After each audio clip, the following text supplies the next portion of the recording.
Unser Kult prägt unsere Kultur, sagt amigs der Hans-Jürg Stückelberger, Pfarrer und Gründer von 3 christlichen Organisationen. Wir verwandeln uns in das, was wir verehren. Wir verwandeln uns in das, was wir glauben. Nicht nur mich, sondern auch viele andere Menschen beschäftigen die Frage, wieso wir im Westen reich und erfolgreich sind und andere Kulturen weniger. Die Schweiz ist ein Einwanderungsland. Viele Menschen aus anderen Ländern wollen an unserem Reichtum teilhaben. Auf den ersten Blick ist das verständlich. Am 14. Juni 2026 wird das Schweizer Stimmvolk über Volksinitiative «Keine 10 Millionen Schweiz» Nachhaltigkeitsinitiative abstimmen. Plakat und Gegenplakat hängen bereits in Dürrenesch. Aber woher kommt unser Reichtum überhaupt? Er ist weder Zufall, noch ist er einfach über Nacht entstanden. Heute schauen wir zusammen ein paar Bibelstellen an und ihre Wirkung auf die westliche Welt, das heisst auf Europa, USA und Australien. Unser Streifzug durch die Geschichte fängt an mit dem Gleichnis von Jesus. Wir hören auf Matthäus-Evangelium 25, Verse 14 bis 30, das Gleichnis von den anvertrauten Talenten und wir hören sie in der wörtliche Elberfelder Übersetzung. Jesus sagt, und wir sehen hier noch Bilder aus einem Internet Kinderbibel-Ressourcen. Jesus sagt, denn es ist wie bei einem Menschen, der außer Landes reiste, seine eigenen Knechte rief und ihnen seine Habe übergab.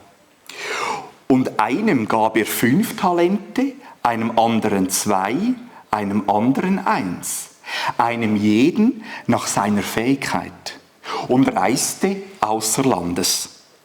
Sogleich aber ging der, welcher die 5 Talente empfangen hatte, hin und handelte mit ihnen und gewann andere 5 Talente.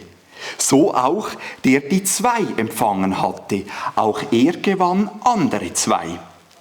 Der aber das eine empfangen hatte, ging hin, grub ein Loch in die Erde und verbarg das Geld seines Herrn.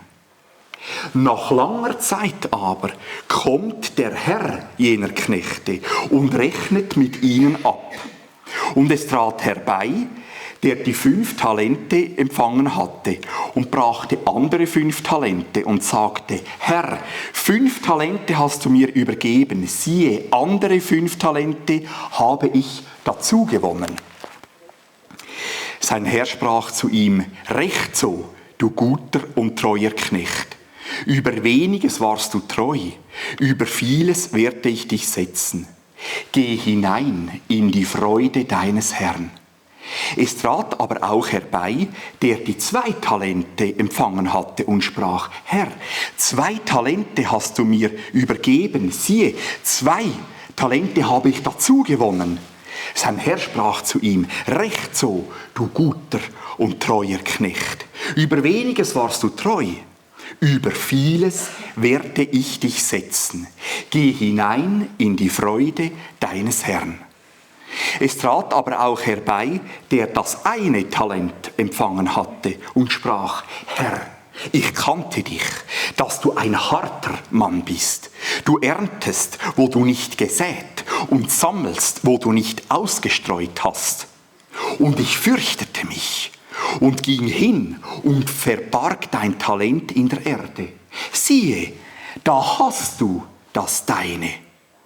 Sein Herr aber antwortete und sprach zu ihm, böser und fauler Knecht, du wusstest, dass ich ernte, wo ich nicht gesät, und sammle, wo ich nicht ausgestreut habe. So solltest du nun mein Geld den Wechslern gegeben haben, und wenn ich kam, hätte ich das meine mit Zinsen erhalten. Nehmt ihm nun das Talent weg und gebt es dem, der 10 Talente hat.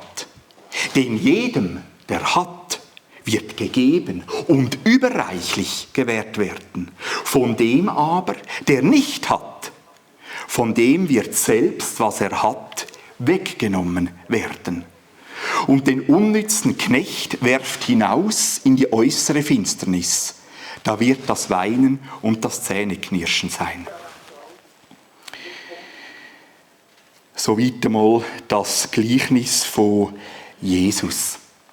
Ein Gleichnis ist eine Vergleichsgeschichte. Wir sehen hier eine Liste mit diesen einzelnen Vergleichspunkten. Der Herr steht in dieser Geschichte für Jesus. Jesus erzählt uns die Geschichte, um uns Wichtiges über sich selber zu sagen. Knecht stehen für unterschiedliche Menschen, stehen für uns, stehen für mir. Wir kommen in dieser Geschichte auch vor. Jesus zeigt uns hier damit seine Liebe, damit wir unser Leben nicht vergeuden. Talent ist sowohl eine Gewichtseinheit von 33 bis 36 Kilogramm als auch eine Geldeinheit, nämlich ein Geldgewicht von 60 Minen oder 6000 Drachmen. Und es steht in dieser Geschichte für Gaben, die Gott uns anvertraut hat. Jesus redet in einem anderen Gleichnis einmal, wie viel also jemand verdient hat pro Tag, nämlich eben 1 Drachme. Und durch das können wir das jetzt umrechnen. Ein Talent ist ungefähr 2 Millionen Franken, umgerechnet. Wir glauben also an einen Gott, der uns Gaben anvertrauen, die wir zu seiner Ehre nutzen sollen. Ein Gott gibt einem jeden nach seiner eigenen Fähigkeit. Auf Griechisch steht für Fähigkeit Dynamis. Das Wort kennen wir von Dynamit, Sprengstoff, und bedeutet Kraft, Fähigkeit, Macht. Also wir Menschen sind unterschiedlich, aber Gott hat uns allen Gaben anvertraut. Mit dem alten Wort ausgedrückt, wir sollen mit unseren Gaben wuchern. Wir sollen sie vermehren. Von dem Gleichnis von Jesus stammt unser Wort Talent ab, für Gaben. Gott hat uns allen Gaben anvertraut, der einen mehr, der anderen weniger, aber allen Menschen genug Gaben, um ihn damit zu verherrlichen. Rechenschaft geben heisst am jüngsten Tag, am jüngsten Gericht, Abrechnung von unserem Leben, am Ende von unserem Leben. Ich habe den Bibeltext auf Griechisch angeschaut und etwas ganz Interessantes entdeckt, was heisst: Nach langer Zeit aber kommt der Herr jener Knechte und rechnet mit ihnen ab. Das ist der Dreh- und Angelpunkt im ganzen Gleichnis, an dem die Zeitform wechselt von der Vergangenheit in die Gegenwart. Und das heisst, der Herr kommt. Das ist ganz eine feine Anspielung, der Herr kommt. Jesus Christus wird zurückkommen. Talent verdoppeln heisst, unsere Gaben von Gott einsetzen, vermehren. Talent vergraben, unsere Gaben nicht für Gott einsetzen. Lob durch den Herrn und Freude deines Herrn heisst der Himmel. Dass Jesus uns im Himmel willkommen heißen, in der ewigen Herrlichkeit. Mit der Egli-Figuren-Szene, die da vorne ist, aber ich habe es hier noch ein bisschen vergrössert, sehen wir mit dieser Amphore links im Bild schön dargestellt die Fülle von der, wo Jesus sagt, denn jedem, der hat, wird gegeben und überreichlich gewährt werden. Ich habe das so schön gefunden, dass man das irgendwie grafisch darstellen kann. Und wir sehen, die dritte Figur ist Jesus, wo die beiden treuen Knechte willkommen heißen, noch nicht willkommen heißen. Und wir sehen, sie sich berühren mit den Fingern, also tut sie eigentlich den umarmen, sie freuen sich, sie heben die Hände auf als Zeichen von der Freude. Und das sind die beiden treuen Knechte. Das bedeutet, wir kommen Lob über von Jesus im Himmel, wir können in die Freude von Jesus eintreten. Dann aber auch die Tadel. Durch Gott oder auch Finsternis, das Heulen und Zähneknirschen steht für die Hölle, für die ewige Gottesferne. Das sehen wir mit der vierten Figur, die sich abwenden von Jesus, wo Jesus den Rücken zukehrt, wo mit den Händen so macht, das Zeichen von der Trauer, von der Klage, und wo es hat irgendwie noch einen vertrockneten Baum nebendran, einen kleinen Stein, also wo eigentlich in der Wüste ist, in der Hölle. Ja. Die beiden guten und tüchtigen Knechte setzen ihre Talente und ihre Gaben zur Ehre von Gott ein. Der böse und faule und unnütze Knecht hingegen hat total ein falsches Gottesbild gehabt. Er hat Gott die Schuld gegeben für seine eigene Faulheit und für seine Angst, das anvertraute Geld zu verlieren. Er hat Gott vorgeworfen, ein harter Mann zu sein. Wir sehen noch das dritte Bild. Aber Gott ist unser liebender Vater, der uns als seine Kinder annehmen, dank Jesus. Das Gleichnis ist sehr speziell, weil es auf die eine Seite tot ernst ist und auf die andere Seite ist es auch ein bisschen humorvoll. Und das ist es gleichzeitig. Und das entdecke ich in der Bibel immer öfters, der ernste Humor, den ich ein bisschen versuche zu beschreiben, die beiden Seiten zu beschreiben. Jesus redet davon, dass 10 Millionen Franken, also die 5 Talente, die umgerechnet 10 Millionen Franken sind, für Gott wenig sind. Über weniges, über 10 Millionen, warst du treu. Über vieles werde ich dich setzen. Das ist ein bisschen lustig. Im Vergleich zum Himmel, zu der ewigen Herrlichkeit, sind 10 Millionen Franken tatsächlich wenig.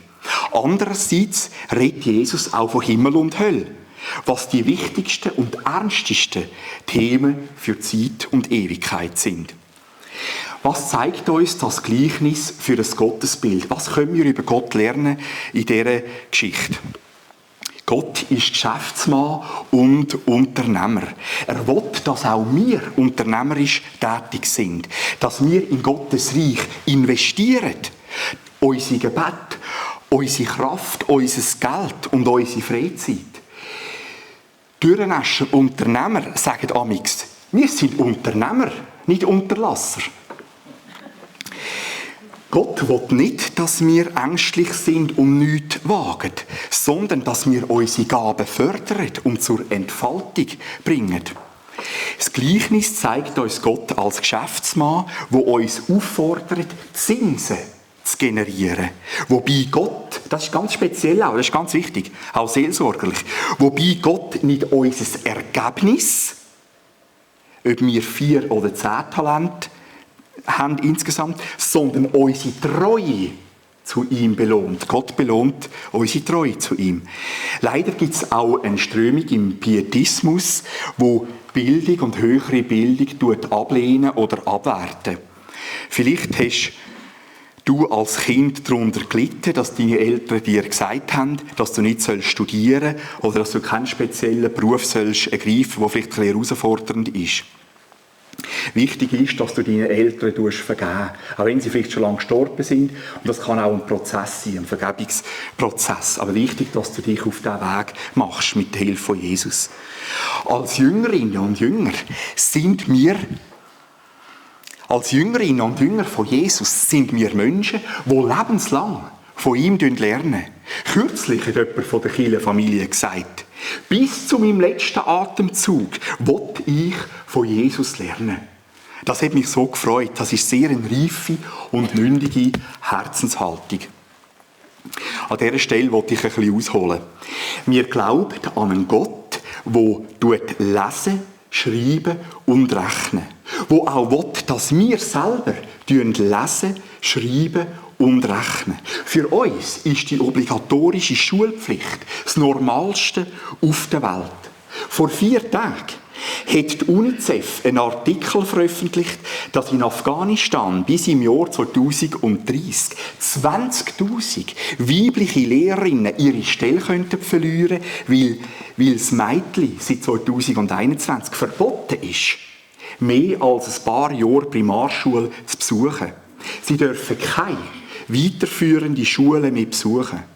Jesus hat mit der Bibel über Generationen, über Jahrhunderte, über Jahrtausende hinweg in Europa Schulen gegründet und uns damit reich und erfolgreich gemacht. Wir glauben an einen Gott, der selber schreibt. So lesen wir im 2. Mose 31,18.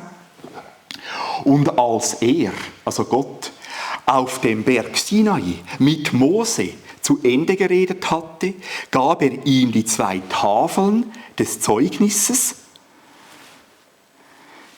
steinerne Tafeln beschrieben mit dem Finger Gottes. Die Bibel sagt damit, dass Gott selber die 10 Gebote verfasst hat, die beiden Tafeln mit den 10 Geboten drauf. Gott schreibt, Gott schafft, Gott ist aktiv. Der Mose hat die 5 Bücher Mose verfasst. Als Prinz von Ägypten hätte er sie theoretisch auch in ägyptischer Hieroglyphenschrift verfassen, weil er sicher auch hätte lesen und schreiben auf Ägyptisch als Prinz. Ägyptische Hieroglyphen bestehen aus 7000 Schriftzeichen, wobei 10% davon, also 700, am wichtigsten sind. Schaut einmal das Bild hier vorne von diesen ägyptischen Hieroglyphen. Das ist nur eine kleine Auswahl. Es sieht so aus, als ob unser Arzt oder Apotheker ein Rezept ausgehändigt hätte. So kompliziert und undeutlich.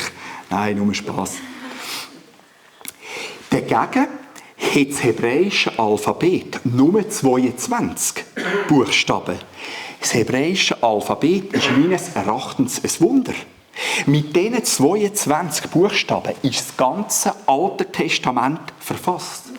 Das deutsche Alphabet hat 26 Buchstaben und somit sogar noch 4 Buchstaben mehr als das hebräische. Was bedeutet das ganz praktisch? Das Richterbuch im Alten Testament zeigt uns, dass etwa im Jahr 1200 vor Christus schon ein junger Bub lesen und schreiben. Wir lesen Richter 8,14 und er, der Richter Gideon, fing einen Jungen von den Männern von Sukkot und fragte ihn aus. Da schrieb der ihm die Obersten von Sukkot und seine Ältesten auf. 77 Mann. Das nur als kleines Beispiel. Im Neuen Testament lesen wir, dass auch Jesus geschrieben hat. In dieser speziellen Geschichte von Jesus und der Ehebrecherin, wo ein paar Männer haben die Ehebrecherin töten wollten. Dies aber sagten sie, die Ankläger der Ehebrecherin, ihn, das heisst Jesus, zu versuchen, damit sie etwas hätten, um ihn anzuklagen. Also sie haben nicht nur die Frau töten, sondern Jesus auch töten in einem zweiten Schritt. Jesus aber bückte sich nieder und schrieb mit dem Finger auf die Erde. Der Satz ist so wichtig, dass er nachher gerade nochmal kommt. Das heisst, 2 Ausrufezeichen in der Bibel, kommt gerade nochmal. Und wieder bückte er sich nieder und schrieb auf die Erde. Was hat Jesus geschrieben? Wir wissen es leider nicht. Wahrscheinlich die Namen von den Anklägern, die die Ehebrecherin und auch ihn töten wollten. Aber wir wissen es nicht. Wir glauben an einen Heiland, der schreibt. Es gibt im Alten Testament auch eine Voraussage auf das Neue Testament, auf den neuen Bund, wo Gott, auf den Jesusbund, wo Gott mit allen Menschen schliessen. Wir schauen auch das an, das Zitat. Ah nein, das Zitat habe ich nicht abgedruckt. Also kommt es nachher? Ich sage vorhin, nein. Okay, ich tue es einfach schnell. Kannst du schwarz lassen? Ich tue es schnell vorlesen. Es ist eine Prophetie aus dem Jeremia-Buch 31,33, wo Gott sagt, sondern das ist der Bund, den ich mit dem Haus Israel nach jenen Tagen schließen werde, spricht der Herr. Ich lege mein Gesetz in ihr Inneres und werde es auf ihr Herz schreiben. Und ich werde ihr Gott sein und sie werden mein Volk sein. Und das wird im Neuen Testament aufgegriffen, dass auch der Heilige Geist schreiben. Das lesen wir im 2. Korintherbrief, wo der Apostel Paulus schreibt an die Menschen in Korinth. Unser Brief, sagt ihr, Brief ist ja auch etwas Geschriebenes. Unser Brief, seid ihr, eingeschrieben in unsere Herzen, erkannt und gelesen von allen Menschen. Von euch ist offenbar geworden, dass ihr ein Brief Christi seid, ausgefertigt von uns im Dienst, geschrieben nicht mit Tinte, sondern mit dem Geist des lebendigen Gottes, nicht auf steinerne Tafeln, sondern auf Tafeln, die fleischerne Herzens sind. Also der Heilige Geist tut in unserem Herz wohnen, tut schreiben, tut uns Jesus ähnlicher machen, zur Ehre von Gott. Zwischenfazit, für uns ist es normal, dass der dreieinige Gott schreibt. Aber es ist Arbeit. Unser Kult prägt unsere Kultur. Im Laufe der Kirchengeschichte haben die Christen Schulen gegründet. Vor 500 Jahren haben sich die Reformatorinnen und die Reformatoren dafür eingesetzt, dass auch Mädchen zur Schule gehen können. Für uns ist die obligatorische Schulpflicht das Normalste auf der Welt. Aber Jesus hat das gegründet durch seine Liebe. Sowohl zu Mädchen, Buben, Frauen als auch Männer. Ein Grundanliegen der Reformation war, dass alle Menschen selber in der Bibel lesen können, damit sie Gottes Wort selber verstehen und in ihrem Leben anwenden können. Der Fachbegriff dafür lautet Sola Scriptura, allein die Bibel. Nur die Bibel, nur das Alte und Neue Testament ist für unseren reformierten Glauben entscheidend. Weder die kirchliche Tradition, noch die Schriften der Kirchenväter, noch der Entscheid der Konzilien. Heute sind es ein bisschen viele Informationen gewesen. Wer in aller Ruhe nochmal das nachlesen will, kann das machen im aktuellen Faktum-Magazin. Ich habe dort einen Artikel veröffentlicht zum Thema, wie Jesus Europa reich gemacht hat. Bitte bedient euch, es ist ein Geschenk vom Schwengler Verlag an uns, bitte bedient euch am Ausgang mit dem Heftli. Ihr könnt es lesen und nachher auch weiterschenken, besonders an junge Menschen, die gerade zum Beispiel Kanti machen oder ein Studium absolvieren, damit auch sie in ihrem Glauben gestärkt werden. Der Artikel ist ein bisschen komplex, weil er die Kirchengeschichte stichwortartig zusammenfassen. Gerne könnt ihr den Artikel auch im Hauskreis lesen, dann allfällige Fragen sammeln, mir schicken per Mail und ich tue sie dann sehr gerne beantworten. Ich sage das bewusst, weil viele junge Leute sind ja in der Kanti-Zeit in einem Studium herausgefordert mit Lehrerinnen und Lehrern, die eigentlich den Glauben verspotten und die sagen, dass Jesus und die Bibel gar nicht wichtig sind, gar nicht stimmen. Und wegen dem habe ich gedacht, ich schreibe mal ein bisschen einen komplexen Artikel, der das ganz klar zeigt, wie Jesus in Europa gewirkt hat. Das ist so ein bisschen der Hintergrund. Bitte, dürft ihr das als Geschenk mitnehmen. Vielleicht hat dich der Titel von dem Gottesdienst auch fürchterlich aufgeregt. Oder vielleicht wahrscheinlich nicht die da sind, sondern die jetzt heute nicht da sind und vielleicht im Nachhinein trotzdem das Video schauen oder das lesen. Vielleicht hast du dich mega aufgeregt über den Gottesdiensttitel, wie Jesus uns erfolgreich gemacht hat.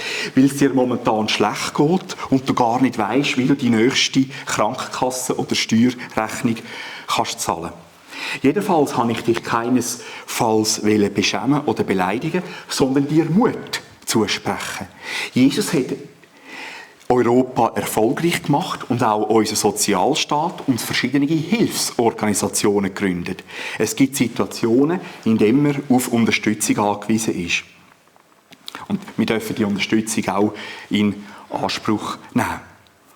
Es gibt aber auch andere Situationen, die uns herausfordern können, die mir teilweise auch schon passiert sind. Zum Beispiel, wenn du in der Ferien bist und dein Koffer gestohlen wird oder